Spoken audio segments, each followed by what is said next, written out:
చూసావా ప్రకృతి విపత్తు? నీ మతం, నీ దేవుడు, నీ అధికారం, నీ గర్వం, నీ డబ్బు, నీ హోదా, నీ అహంకారం, నీ ఇల్లు కట్టుకునేటప్పుడు నువ్వు చూసే వాస్తు ముహూర్త బలం ఏది ఏది ఏది ఇక్కడ పనికి రాలేదు. గుళ్ళు, గోపురాలు, మసీదులు, చర్చిలు దేనికి మినహాయింపు లేదు. రాజు బంటు అనే తేడా లేదు. ప్రకృతి ముందు అంతా సమానమే అన్న విషయం గుర్తుపెట్టుకో.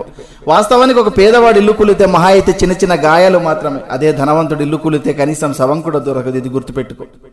గట్టిగా బతికితే మహా అయితే 100 ఏళ్ళు, అందులో రాత్రి రూపంలో 50 ఏళ్ళు పోతుంది. మిగిలిన 50 ఏళ్లలో ఏమీ తెలియని పసితనం అంటే బాల్యంలో 10 ఏళ్ళు గడిచిపోతుంది. మిగిలిన 40 ఏళ్లలో చిట్ట చివరి వృద్ధాప్యంలో దినదిన గండంగా 5 ఏళ్ళు గడిచిపోతుంది. ఇంకా నీ కోసం మిగిలింది కేవలం 35 ఏళ్ళు మాత్రమే.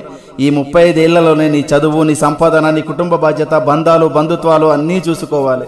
కాబట్టి జీవితం చాలా చిన్నది. ఇది తెలియక కులాలు, మతాలు, పార్టీలు అనే పగలు ప్రతీకారాలతో రగిలిపోతున్నారు. ఇది వద్దు. సాధ్యమైనంత వరకు నీ శక్తి మేరకు నీ సమాజానికి నీకు గుర్తుగా ఏదో ఒక మంచి పని చేసే వెళ్ళిపోదాం. Thank you.